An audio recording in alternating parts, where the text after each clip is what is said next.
Please. It's a little surprising that you are almost silent about the Dravidian civilization. The which? The Dravidian Yes.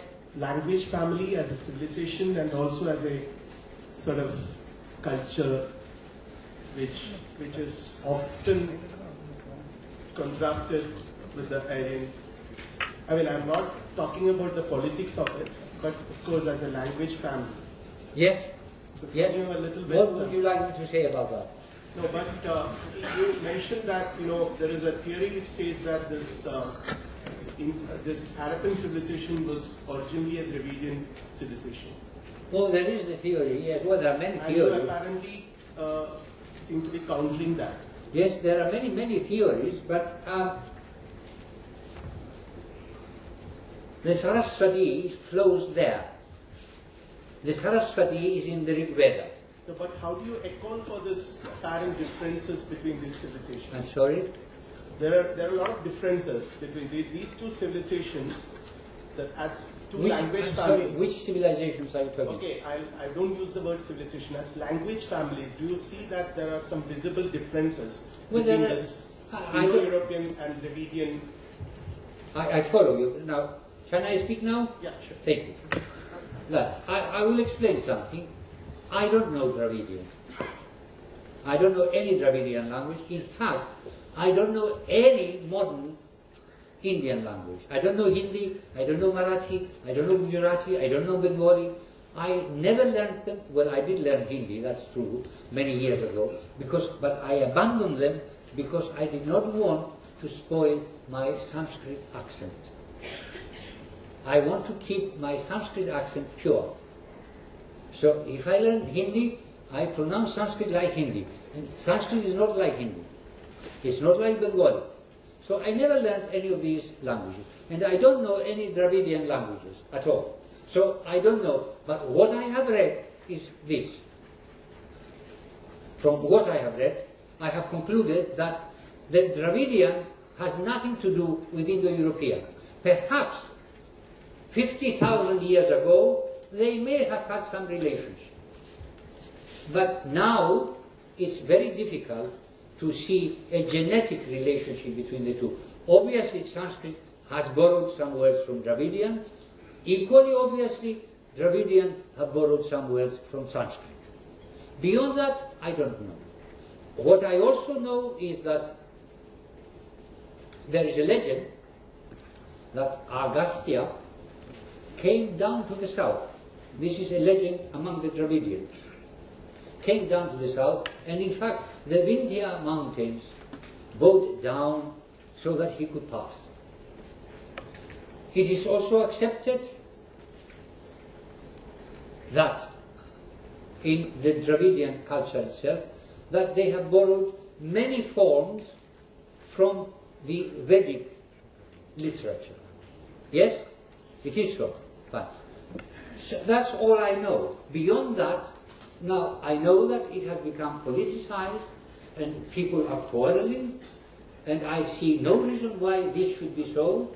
I mean, what has that to do with scholarship? It has nothing to do with scholarship. I'm a foreigner, I take no sides, all I present is the fact. Dravidian, as far as I'm concerned, has nothing to do with Indo-European, a very remote relationship, but it's not like Sanskrit and Greek. They are cousins or sister languages. Sanskrit and Slavic, they are sister languages. Sanskrit and Germanic, Germanic and Greek, these are very highly, closely related languages. They have not only vocabulary, but they have also grammar, which is the same, much the same, accusatives are the same, the aorists are the same in the verbs, and so on and so forth. Okay? Any more questions? Yeah, sir, I have a very general question. In India, Shishir, yes. In India today, history is a very political subject. What? Sir, I said in India today, yes. History is a very political yes. subject. Yes. When, for example, we're talking about, say, Saraswati, yes. or we're getting into the technicalities or the scientific details of Saraswati, yes. the most respected and eminent historians in India have declared it to be pulp fiction. And unfortunately, as you definitely know, they have support from, say, the historians as far as the ones in Harvard or say like Mr. Witzel or all of that. My question to you is, what is your opinion about how the people who don't agree with them must actually take them on to get the truth out of it? And number two, how should in India you suggest that history as a subject must be taken forward? Subject of study in schools especially. Well, I find that left-wingers usually politicize these matters because the thinking is that we must destroy society and rebuild it according to Marxist, socialist, left-wing ideas. They haven't gotten on to the simple fact yet that the socialist regime in Russia collapsed completely, as well as in all other socialist countries. It's still maintained in China, but Chinese have opened out capitalism. They are no longer a pure socialist country. Why, if they accept that there was really a Vedic people indigenous to Sapta Sindhu, then their claims about the castes, and they're trying to rouse up the castes against the present political system, would collapse. But at the moment they've got a hold onto that. It gives them a good excuse. It's not up to me to tell you how to pursue your history. Now, to say that Witzel doesn't accept the work of archaeologists and geologists proves only that Witzel is not in his right mind. It doesn't prove that the archaeologists and the geologists are wrong, because there has been done tremendous work. I would suggest once more, read Danino's book. It brings all the facts together. Historians don't accept it. Well, who cares about what historians accept or don't accept? It's not their job to tell us whether there was a geological phenomenon called Saraswati. This is for the geologists and for the anthropologists and for the archaeologists to tell us. So I turn to them. It's from them that I take the facts, not historians. Historians should respect what archaeologists and geologists and hydrologists speak about. They do the research. It's their job. It's not the historian's job. The historian's job is to examine the facts and then write history. Anything else? You talked about dating of Mahabharata. Yes. With the paleoastronomical dating. Yes. But there are two archaeological markers for Mahabharata. Yes. Like the Hastinapura flood and also the Dwaraka thermoluminescence dating. Yes. Which both bring down the date to 1500 or 1200 BCE. Whereas the paleoastronomical dating is actually ambiguous. Yes. Not a very hard. I mentioned that. I did say that Acharya's dating should be re-examined.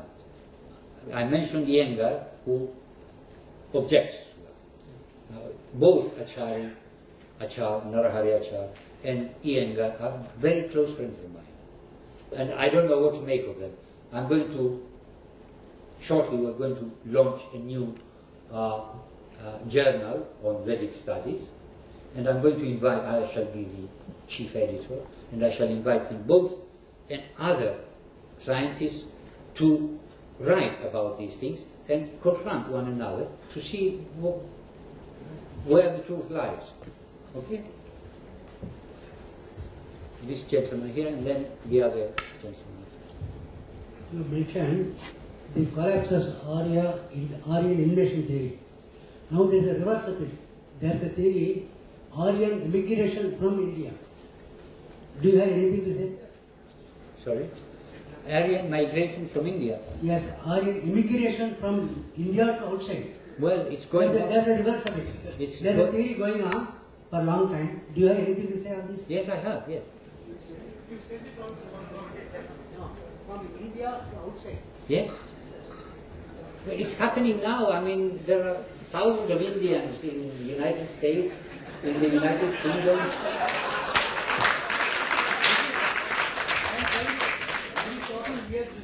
Yes, okay. I'll show that. In the same time context of Arya. Can I have the next map, please? The last one. No, map. Next. That's it. Now, here it is. I showed it before. The blue line going up. It's going out of India, Persia, Central Asia. Okay? Does this map support the Arya immigrant out of India? Yes. Do you want to say this? That's it. Okay? Shall I give you a copy? The young man up there. Yeah, so, as you mentioned, Sanskrit is much older than Harappan civilization. So, Yes. why then Harappan people didn't use Sanskrit? Instead, they use the Harappan language, which is not yet deciphered, as I know. Okay. A moot point. We don't know what Harappan people, what language they used. They have some seals with very few symbols. And it's very difficult to decipher when you have very few symbols. In Greece, I'll give you an example. I know I have my friend here, my beloved Kalyanji, and he has made an effort to decipher it, but there are many others have made efforts to decipher it. Now in Greece,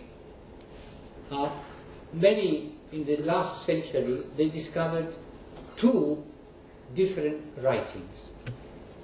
The one was called Linear A, and it was a very short piece of writing, a disc with symbols on it, and the other was called Linear B. Now, some scholars examined them.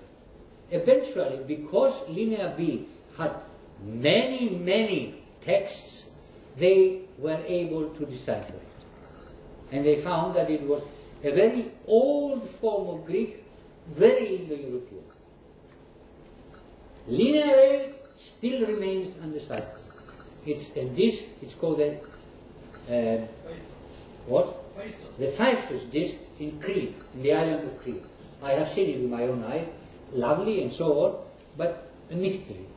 Because it's very little. There isn't enough material there to bite. You follow? So it's the same with Harappan. We don't know what language they spoke. I mean, some say they spoke many languages. Possibly. Others say they spoke Dravidian. Possibly. Others say they spoke Sanskrit. Possibly. We don't know. Until we find out, we leave it at that. But Vedic is older than the Harappan civilization. The Rig Veda is older than the Harappan civilization. And I thought I demonstrated it before. It doesn't know Ishtaka, the building material of the Harappan civilization. If it was after that, or if it was contemporary, it would have mentioned at least once, as Yajurveda does, as the Brahmanas do. Do you follow? Okay. Sir, I will allow one more question, then we must pass on to somebody else. Yes. when you think that Sanskrit is such a quite perfect language, why did Harappans go for another language? Or is it that the Harappans use the Sanskrit in a different script? We don't know what the Harappans spoke. How many times must I say that? Oh yeah, yes.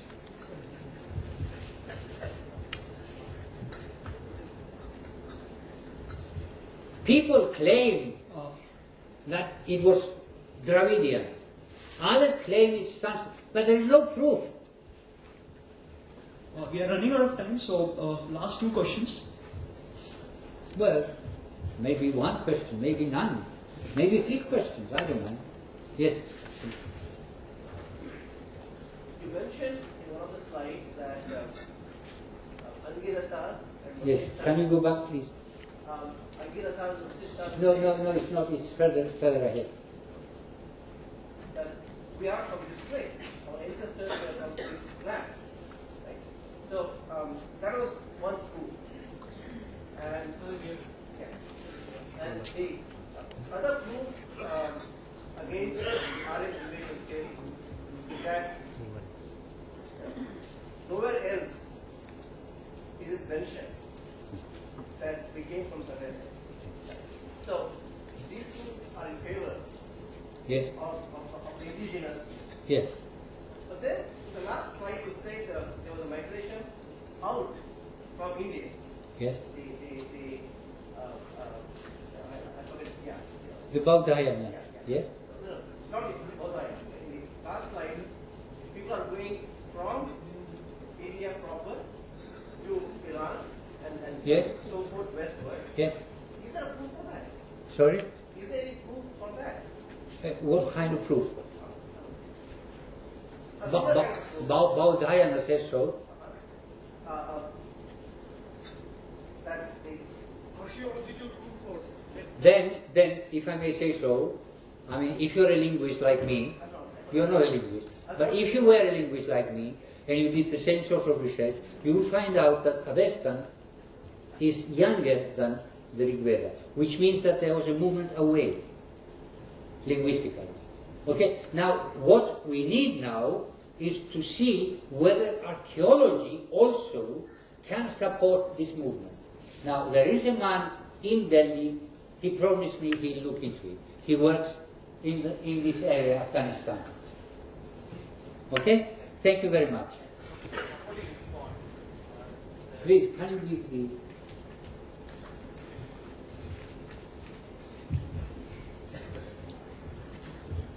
Can we take the archaeological excavations happened in Arkain? Arkhain. I saw a video about it. Arkain in somewhere in Russia, and the temples or the Vishnu idol found in Russia. The news came a couple of years back. There was a temple excavated in Russia. I'm sorry, I'm not aware of this. Where is this published? I can send. Would you kindly, please? I can. Yes. So, can we say? I'm able to link that. They in that Arkain video they were saying that these structures were there, and from here only the people would have gone to India. So they were supporting the AET. Yes. So from your slides, I could say that maybe it could be other way. It could be the other way. It could be other way. And number two, as the Vishnu idol has been found in Russia, so the civilization would have gone, like migration would have gone from here to there, and then they could have established. Yes, absolutely. Why not? I think, you see, if for centuries, decades, 2 centuries, historians, archaeologists think of Aryan invasion, Aryan immigration, well, they interpret the facts like that. And anything that goes against it, they push aside. We don't look at that. But if you begin to think that perhaps it is not so, if it is as Baudhayana said, and as some of the hymns of the Rig Veda say, the people are moving westward, then let's look at archaeological facts from this angle now and see whether it is possible. So archaeologists will start doing that. I have a lot of influence with Indian archaeologists. I know lots of them, and I shall push them to look into that. Excuse me. This side. See, in our Panchanga, we always have a... Please hold it closer. Close. Almanac. In our almanac, we start Yudhishthir Shaka. That is the era of Yudhishthir from 5,000 years back. Excellent. I'm all for that. Yes. And also, this Rig Veda has a Upanishadic state as Prajnanam Brahma. What? You have mentioned here that Rig Veda did not have anything to connect between Atma and Brahman. Brahman. But in Rigvedic this thing, we have Prajnanam Brahma. Not in Rigveda. Yes, in Rigveda. There are 4 this thing for each Veda. There are 4 statements saying This that is Prajnanam Brahma is in... Prajnanam Brahma is with Rigveda. Not in Rigveda, it's one of the Upanishads. But that is what I am telling you. It is one of the What? Upanishads. But they are not in Rigveda. But there are, it is said as from Rigveda. Please. Then also there are Upanishads connected to Rigveda.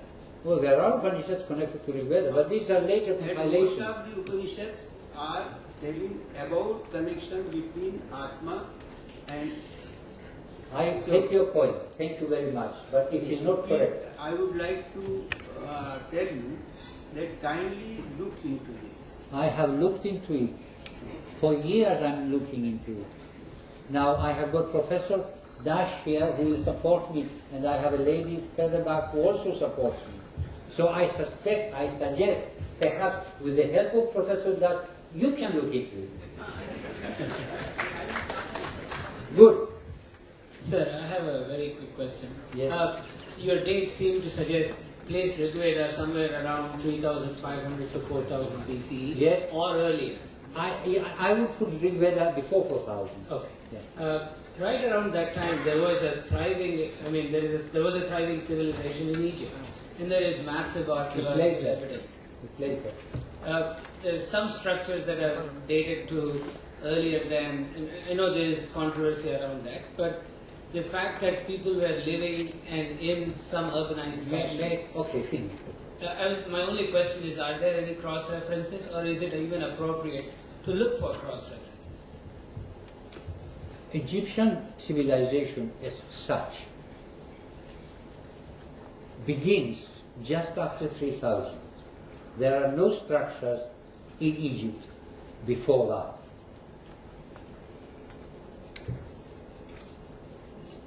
The first writing begins just before, just at about that date, but the first texts in mass are found in the pyramids from around 2400. If you examine the writings, those writings, and compare them to the Vedic writings, you will find certain common elements. I have myself written a paper comparing the two and showing these common elements. There is only one snag. Vedic people could not have borrowed from Egypt because these elements are also apparent in other Indo-European cultures. There is the sun boat. Ra, the god Ra, floats in his sun boat up in the sky. Okay? Now, Pushan, the sun god, or an aspect of the sun god in Vedic, also has a whole armada of ships, not just one. There is a legend that the eye of Ra fell off and ran away into the desert. And Ra sent his daughter to bring it back. And she did. There is a legend in Brahmanas about the creator Prajapati losing his eye, going away, and then Ushas brings it back on a white horse. Now, to have such a legend is extraordinary. Now, who would think that the creator God's eye runs off into the desert? Now, obviously there must be similarity, but Vedic is much older than Egyptian. So, it might be another piece of evidence to add to the growing mass against AIT. I've written a book, or rather, I wrote several articles, and Aditya Prakashan in Delhi brought them together as a book. It's called Indo-Aryan Origins and Other Vedic Issues. I deal with all these matters. I deal with Mesopotamia. I deal with Aryan Invasion Theory extensively. I deal with Samudra, I deal with Pur, and so on. So, get a copy from the library, please, and consult it. As we are running out of time, we'll have one last question. One last question, right. Sure. People can buy it. There are some books. This is the book. So those who are interested and are really will be ill if they don't have it, can get it from outside. Sure. I'd like to get to the fundamental objective of this Aryan Invasion Theory and then put forward this question to you. From what I understand, the AIT was introduced to play around with the Indian politics at that time by the British. To that length, if you look at Indian languages, they have consonants and vowels. They have a, I, E, U, and consonants. That's exactly how Sanskrit and Hindi, for that matter, everything else is organized. From that perspective, all Indian languages are unique from having, in having consonants and vowels separated, and they combine to form words. Well, it happens in all languages. Yeah. So, however, with the other languages, 54 letters in Sanskrit. I would like to understand, from that perspective, would we be able to get some evidence to prove that Sanskrit and Tamil are indigenous to India? What is your view? No, I don't think so. I don't think so. You can argue linguistically, but it will not be on the simple alphabet, on the Akshar Samam Naya. No, that will not prove anything.